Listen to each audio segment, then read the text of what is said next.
حضور احمد عالم علیہ السلام نے بازار کے اندر کیا دیکھا کہ سیدنا صدیق اکبر رضی اللہ تعالی عنہ بازار کے اندر جا رہے ہیں اور ایک بدری صحابی یعنی کہ وہ آقا کا غلام کے جس نے میدان بدر کے اندر جہاد کے اندر حصہ لیا تو وہ بھی اسی بازار کے اندر سیدنا صدیق اکبر سے آگے جا رہے ہیں۔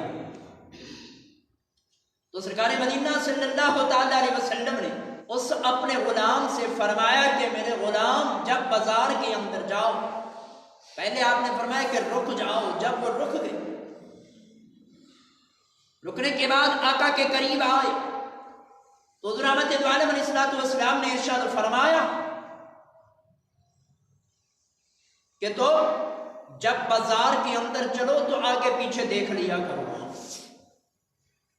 تو عرض کیا کہ یا رسول اللہ خیر تو ہے، تو آپ نے فرمایا کہ پیچھے دیکھو۔ جب پیچھے دیکھا تو ابو بکر تھے، تو آپ نے فرمایا کہ ابو بکر کو آگے کرو اور خود ان کے پیچھے چلو۔ آپ نیکیوں کا ذکر فرما رہے تھے، وہ فرماتے ہوئے آقا علیہ السلام نے ارشاد فرمایا کہ نیکیوں کے 360 درجے ہیں، اور فرمایا کہ ان 360 درجوں میں سے کسی کے اندر کوئی ایک درجہ بھی پایا جائے گا تو آقا علیہ السلام نے ارشاد فرمایا کہ وہ بندہ جنت کے اندر داخل ہوگا۔ تو دیکھو کہ آج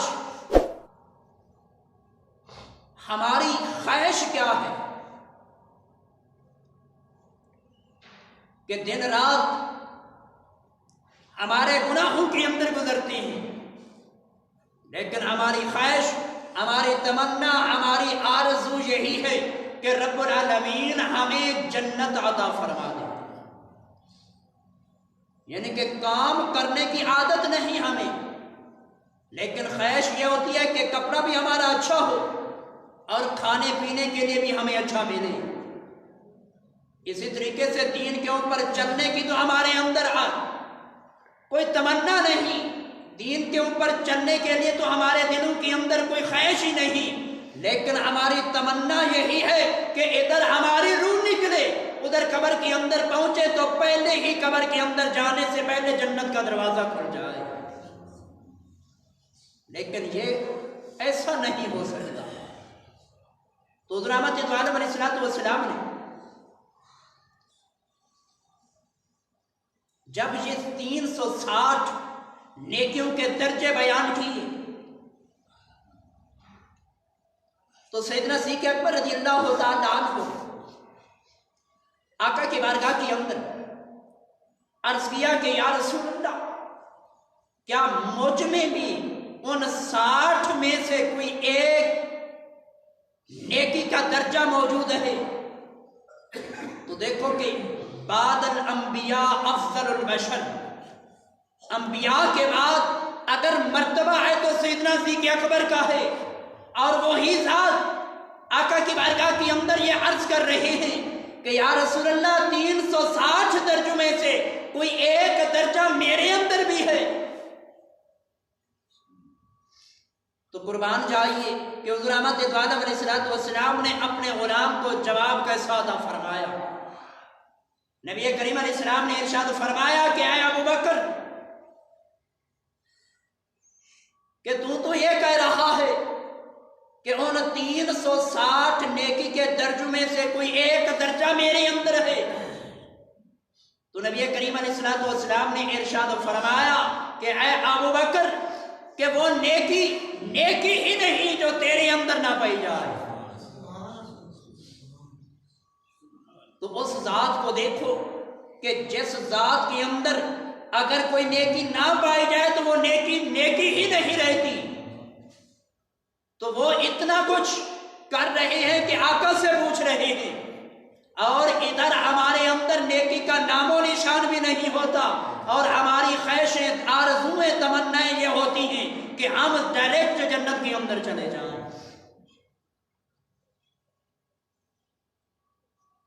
تو ایک دن حضور احمد عالم صلی اللہ تعالی علیہ وسلم نے نیکیوں کا ذکر کرتے ہوئے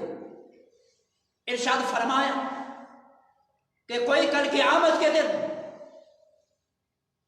نماز پڑھنے والا جنت کے اندر باب الصلاۃ کے ذریعے جنت کے اندر داخل ہوگا. تو فرمایا کہ کوئی روزہ رکھنے والا باب الصیام کے دروازے سے جنت کے اندر داخل ہوگا. تو کوئی میدان جہاد کے اندر دشمن کا مقابلہ کرنے والا باب الجہاد کے ذریعے سے جنت کے اندر داخل ہوگا. تو ایسے بیان کرتے ہوئے سیدنا صدیق اکبر رضی اللہ تعالی عنہ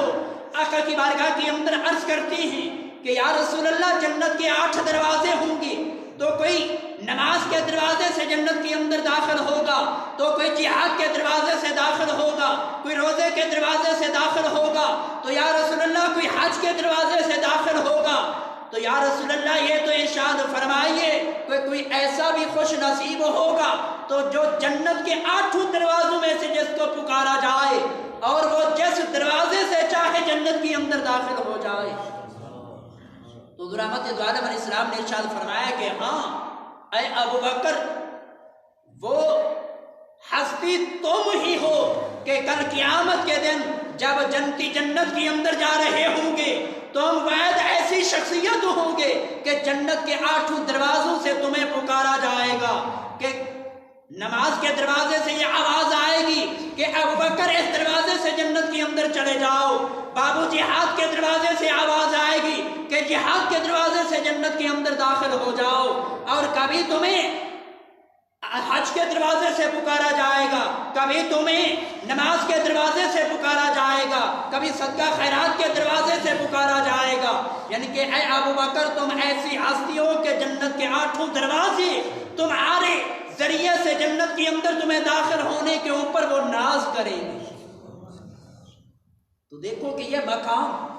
یہ مرتبہ ان کو کیسے ملا کہ انہوں نے حضور احمد دو عالم علیہ السلام کی مقام صحابیت حاصل کرنے کے بعد اپنا قدم نبی کریم علیہ السلام کے فرمان کے خلاف کبھی نہیں اٹھایا. جیسے آقا نے فرمایا سیدنا صدیق اکبر رضی اللہ تعالی عنہ نے ویسا کر کے دکھایا. تو پھر رب العالمین نے ایسا مقام اور مرتبہ عطا فرمایا. ایک اور حدیث کی ہم نے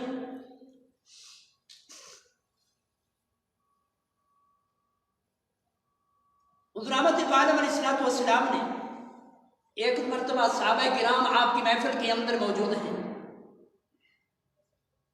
حضور احمد دو عالم علیہ السلام نے اپنے غلاموں سے ارشاد فرمایا کہ من اصبح منکم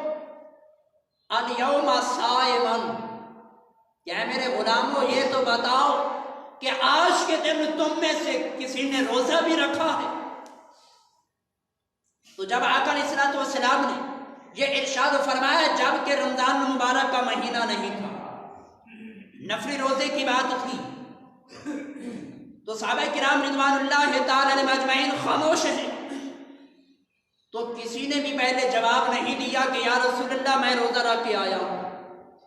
تو سیدنا صدیق اکبر رضی اللہ تعالی عنہ آپ خاموش ہیں کہ دیکھتے ہیں کہ کوئی کھڑا بھی ہوتا ہے, کوئی بتاتا بھی ہے کہ میں نے روزہ رکھا ہے. تو کچھ دیر گزری, سیدنا صدیق اکبر رضی اللہ تعالی عنہ کھڑے ہو کر آقا کی بارگاہ کے اندر عرض کرتی ہیں کہ یا رسول اللہ میں روزہ رکھ کے آیا. تو پھر گفتگو جاری رہی. تو کچھ دیر کے بعد حضور احمد دو عالم علیہ السلام نے ارشاد فرمایا من کانا اطعم الیوم مسکینا, کہ میرے غلاموں یہ تو بتاؤ کہ آج کے دن کسی نے کسی مسکین کو بھی کھانا کھلایا ہے یا نہیں. تو سیدنا صدیق اکبر رضی اللہ تعالی عنہ خاموش ہیں, تو کوئی کھڑا نہیں ہوتا.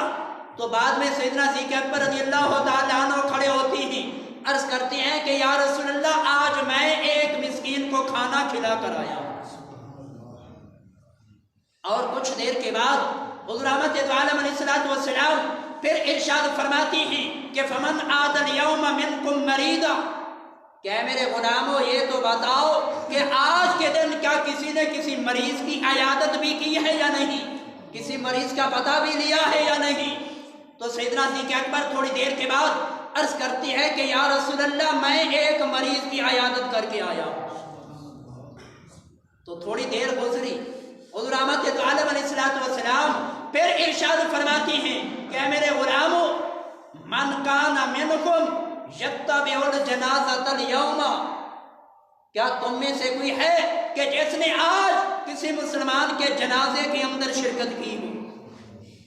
تو سیدنا صدیق اکبر رضی اللہ تعالی عنہ پھر کھڑے ہوتی ہیں، عرض کرتی ہیں کہ یا رسول اللہ میں بھی آج ایک جنازے کے اندر شرکت کر کے آیا ہوں. یعنی کہ 4 چیزیں حضور احمد دو عالم علیہ السلام نے پوچھی اور چاروں کی چاریں اس دن سیدنا صدیق اکبر کے اندر پائی گئی. یعنی کہ یہ نبی کریم علیہ السلام نے کوئی پہلے یہ حکم نہیں دیا تھا کہ روزہ رکھ کے آنا، کسی مریض کی عیادت کر کے آنا، کسی غریب کو کھانا کھلا کر آنا، یا کسی مسلمان کے جنازے کے اندر شرکت کر کے آنا. یہ تو نبی کریم علیہ السلام نے اتفاقاً یہ بات پوچھی، لیکن اتفاقاً پوچھنے والی بات بھی حضرت سیدنا صدیق اکبر رضی اللہ تعالی عنہ کے اندر وہ چاروں باتیں موجود تھیں. لیکن آج ہمارا کیا حال ہے